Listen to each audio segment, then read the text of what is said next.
Olá, alunos! Bem-vindos à nona aula de matemática e eu estava muito ansiosa por poder gravar essa aula porque eu descobri essa ferramenta agora, que a minha setinha, ela vira um apontador tipo laser. E eu achei isso a coisa mais incrível do mundo inteiro. Não importa se alguém já sabia disso, meu Deus, isso é muito incrível. Nossa, eu tô muito feliz com essa aula. Enfim, falando aqui mais uma vez das nossas redes sociais, eu vou fazer isso toda vez agora, porque coisa bem blogueirinha, né? Não se esqueça de se inscrever no canal, seguir a gente no Instagram, nos apoiar a democratização da educação, etc. E de mandar alguma coisa, qualquer coisa, pro meu e-mail, se vocês quiserem. Se não quiser, tá tudo bem também. Mas eu tô muito feliz com a minha seta. Oh, meu Deus, olha só. Enfim. Vamos começar agora a matéria de regra de 3 simples, né? Na verdade, tipo, a matéria da regra de 3, eu preferi dividir em 2 aulas. Porque fica mais fácil, né? E porque é o suficiente para, tipo assim, para poder ocupar 2 aulas. É uma ferramenta muito importante mesmo. E eu sinto que eu perdi um pouco de credibilidade em falar que as coisas são importantes, porque eu sempre falo que tudo é muito importante, mas isso não sou só eu que falo. Muita gente fala, tipo, a regra de 3, ela é extremamente importante, porque você faz muitas coisas com ela, você faz coisa na matemática, você faz coisa na química. Química usa muito regra de 3. Na física usa muito regra de 3. Até na biologia, talvez, né, pra poder fazer alguma conta, use regra de 3. Então, é muito importante. E o melhor é que é fácil, sabe? Geralmente não é uma coisa que as pessoas têm muita dificuldade. Geralmente, muito pelo contrário, né? Tem alunos que têm dificuldades em outras matérias e aí tentam resolver questões pela regra de 3, porque a regra de 3 é linda, versátil, dá pra poder fazer várias coisas. Então, fiquem ansiosos pra aprender regra de 3, ok? Essa é a parte simples. Então, vamos iniciar dando uma introdução do que é a regra de 3. Não essa introdução animada que eu dei, uma introdução de verdade. A regra de 3, ela é uma ferramenta que ela é usada em problemas de grandezas proporcionais. Então, eu terminei o vídeo da última aula falando que o jeito da gente de resolver seria pela regra de 3 que eu ia apresentar nessa aula. Ela é muito útil para conversão de medidas, muito mesmo. É por isso que eu falo que ela se adequa a tudo, porque em muitas questões de física ou de química, a conta que você tem que fazer é, além da fórmula, é você converter uma medida. E aí, geralmente, tem aquelas pegadinhas, né? Se você converter errado, vai dar uma opção errada e tudo mais. Então, muito útil. E ela pode ser simples ou composta. Nessa aula, essa aula desse vídeo vai ser a regra de 3 simples. O próximo vídeo vai ser sobre regra de 3 composta, ok? Então, vamos para a regra de 3 simples. Ela é usada quando o problema envolve só 2 grandezas proporcionais. E ela é mais usada em questões de medida, em questões de escala. No Enem, quando eu fui procurar, né, questões de regras de 3 simples e composta, eu achei mais de composta do que de simples. Assim, diretamente, né, de falar, tipo assim, essa questão é o quê? Essa questão é de regras de 3 composta. Mas ela aparece em muitas outras questões como conversão de medida e ela é a base para regras de 3 compostas. Vocês vão ver que, tipo assim, elas parecem... lógico que parecem, né? Porque é tudo regra de 3. Mas elas são, tipo assim, elas são bem pertinho uma da outra, muda poucas coisinhas. Então, aprender é muito importante. Então, eu vou ensinar dando um exemplo, que eu acho que é a melhor maneira de ensinar a regra de 3. Tentem prestar bastante atenção no exemplo, copiar se for possível. Eu sempre incentivo os alunos a copiarem nas aulas, porque eu sou uma pessoa que eu gosto muito de copiar. É o jeito que eu tenho certeza que eu prestei atenção na aula, senão é provável que eu não tenha prestado atenção. E também porque é bom ter uma anotação, eu gosto também de colocar as fórmulas em cores diferentes. Isso é tudo coisa que ajuda vocês nos estudos. Ok? Em uma viagem, o motorista consegue... passei o carro na frente dos bois. Em uma viagem, o motorista consegue percorrer 240 km a 60 km por hora. Qual a distância percorrida se a velocidade for 80 km por hora? Considere o mesmo intervalo de tempo. Vocês podem jogar isso naquela fórmula de física? Podem, mas vocês também podem fazer pela regra de 3. E é por isso que eu falo que tem muitos alunos que usam quando esquecem das fórmulas, das coisas. Olha só, a gente sempre monta tabelinha. Na regra de 3 é sempre tabelinha. Com os parâmetros que a gente está usando, que é velocidade e distância. São os únicos que a gente está usando que vão se alternar. Intervalo de tempo a gente também usa, mas ele vai continuar o mesmo, então não tem por que representar aqui. Então a velocidade, primeiro ela era 60 e ela passou para 80. Quando a velocidade era 60, a distância era 240. E agora a gente não sabe, é x. Pode representar qual letra que vocês quiserem, geralmente a gente representa com x. O que é a primeira coisa que a gente tem que saber? Saber se isso é diretamente proporcional ou inversamente proporcional. Então, vamos colocar aqui... Nossa, eu fiz... Tá na ordem errada. Ignorem que está na ordem errada. Ignorem isso aqui e vamos isso aqui. Vamos colocar uma setinha aqui na distância. Essa setinha pode ser para cima ou para baixo, porque o importante não é a direção da setinha, nesse caso da distância. A questão importante é se a velocidade vai seguir o mesmo sentido da setinha ou vai ser um sentido diferente. Eu acabei de trocar de direção e sentido. É sentido da setinha, não é direção. Eu demorei muito para poder aprender isso. Então, olha só. Quanto maior a minha distância, maior a velocidade que eu tenho que percorrer, que eu tenho que usar para poder percorrer isso no mesmo intervalo de tempo. Da mesma forma que, quanto maior a velocidade que eu uso, maior a distância que eu percorro no mesmo intervalo de tempo. Então, as grandezas são diretamente proporcionais. Isso foi o que a gente viu na aula passada. Agora a gente vai resolver isso. Ok. Então, olha só. Copiei minha tabelinha para cá. E a gente vai fazer da seguinte forma. Nós vamos montar uma equação com esses valores.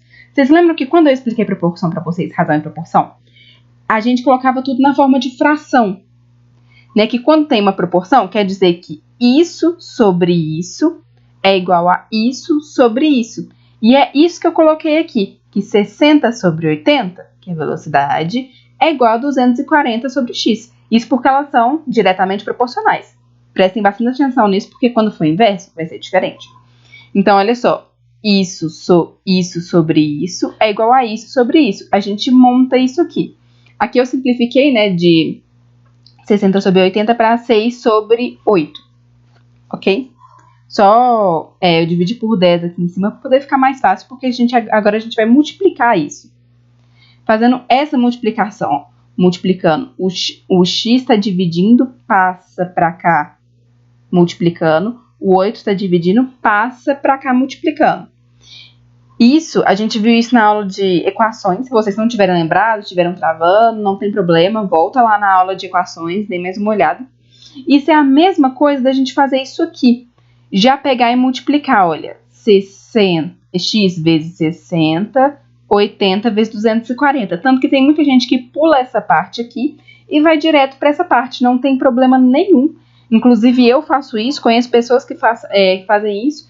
É só vocês verem se isso está dando certo para vocês, né? Se isso não está acontecendo de vocês acabarem confundindo as coisas por causa disso. Se não tiverem, ótimo, podem fazer. E agora a gente resolve a equação normalmente, né? 240 vezes 8 é igual a 1920. Então, 6x é igual a 1920. X é igual a 1920 dividido por 6, que é igual a 320. Eu não estou colocando mais muito passo a passo das equações, porque eu estou pressupondo que vocês já sabem isso. Então, é por isso que eu falo que é sempre bom ter estudado o tema das aulas anteriores, quando for poder estudar, quando for para poder assistir a aula, né? Porque a matemática ela é meio cumulativa, assim. Se vocês não tiverem treinado nisso, treinem mais, assistam aulas, resolve isso aí, porque a gente vai ter que começar a acelerar as coisas. Tá? Se vocês sentirem que precisa de um reforço, também podem me falar, que a gente vê outra aula, outros exercícios, mas é muito importante que vocês não se percam no meio do caminho, ok? E, ó, a resposta é essa, né? A distância é essa aqui. Agora, se a gente fosse colocar aqui, para poder confirmar, ficaria aqui 240 sobre 320, que é igual a 24 sobre 32, né? Simplifiquei, que é igual a 6 sobre 8, que é o 6 sobre 8 aqui. Isso aqui é só conferindo para ver se deu certo. Isso é um jeito de vocês verem se a conta de vocês deu certinho. Não é obrigada a fazer. Eu queria fazer agora só para poder provar para vocês. Ok? Ok. Agora o exemplo 2. Em uma viagem, um motorista consegue percorrer seu trajeto em 2 horas a 60 km por hora. Qual o tempo levado se a velocidade for 40 km por hora, considerando a mesma distância? Então, montando aqui a nossa tabelinha de novo. Quando o problema ele é em horas, uma coisa que eu faço é colocar isso na tabela como minutos. Nesse caso não tem problema, não é como se a gente estivesse usando se você for colocar, por exemplo, numa fórmula, você tem que colocar tudo nas medidas, né, do sistema internacional. Aqui na tabela não tem problema. E eu gosto de fazer isso porque às vezes a minha resposta vai ser tipo assim, 1,33 horas. E aí aparece nas respostas, por exemplo, sei lá, 1 hora e tantos minutos. Então, geralmente eu gosto de fazer desse jeito para poder não me confundir. Aqui a gente seguiu, mesma coisa, né? Minha velocidade era 60, agora é 40. O meu tempo, quando a minha velocidade era 60, era 120 minutos. E agora eu não sei qual tempo que é. E aí, eu também troquei aqui. Mas olha só, eu coloquei uma setinha aqui para baixo no tempo. Não tem problema ser para baixo e para cima. Só que a questão é que, se para uma mesma distância eu levei mais tempo, quer dizer que a minha velocidade foi menor. Se eu quiser levar menos tempo, a minha velocidade vai ter que ser maior. Vocês veem que, enquanto eu aumento a velocidade, eu diminuo o tempo. Então, quer dizer que elas são inversamente proporcionais. Ok? Ok. É muito importante sempre se fazer essas perguntas, porque quando é uma coisa, tipo assim, velocidade, tempo, tem algumas coisas que são mais intuitivas, assim, que a gente já vê. Por exemplo, em física e em outras coisas. Tem outras que vocês têm que prestar atenção se as coisas vão aumentar ou elas vão diminuir. Mas, geralmente, essa não vai ser a parte difícil da questão. Vocês não vão ficar em dúvida, será que aumenta, será que diminui? Geralmente é mais simples, ok? Nesse caso dela ser inversamente proporcional, acontece uma coisa diferente, porque ao invés de ser 60 sobre 40 é igual a 120 sobre x, 60 sobre 40 é igual a x sobre 120. Quando as grandezas são inversamente proporcionais, você inverte uma das frações. Muito importante, não inverta as duas, porque aí dá na mesma de não inverter nenhuma. Então, vocês poderiam ter invertido essa aqui, não tem problema, mas vocês vão inverter alguma dessas aqui, uma das duas, porque elas são inversamente proporcionais. Então, são inversamente proporcionais, inverte uma das frações. No restante, é montado normalmente. E seria a mesma coisa, da mesma forma aqui, na diretamente proporcional, era como se a gente tivesse multiplicado assim como um x, na inversamente proporcional é como se a gente tivesse multiplicado em linha reta. Ok? E aí, aqui eu simplifiquei 60 por 40, agora eu simplifiquei mais um pouquinho, né? Vai ficar 3 sobre 2. E 3 sobre 2, que é a mesma coisa que 60 sobre 40, é igual a x sobre 120. Fazendo a minha multiplicaçãozinha aqui, 2x é igual a 3 sobre 120. Muito importante. Ah, professora, mas você não falou que é como se fosse multiplicar reto? É como se fosse multiplicar aqui reto, se vocês fizessem direto pela tabela. Fizesse da tabela direto para a equação. Se vocês montarem aqui as razões, aí você vai multiplicar aqui cruzado, porque é uma multiplicação normal, uma equação normal, ok?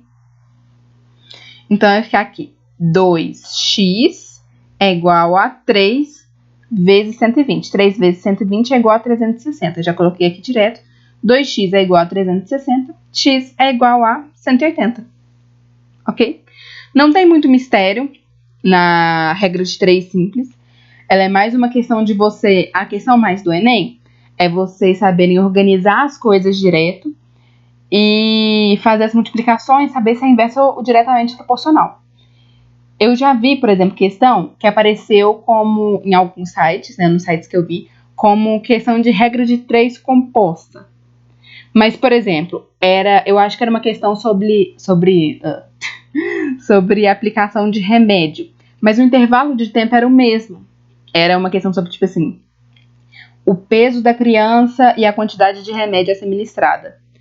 E ela foi tratada como regra de 3 composta porque a quantidade tinha a quantidade de remédio, o peso da criança e o tempo entre as dosagens. Mas o tempo entre as dosagens era igual.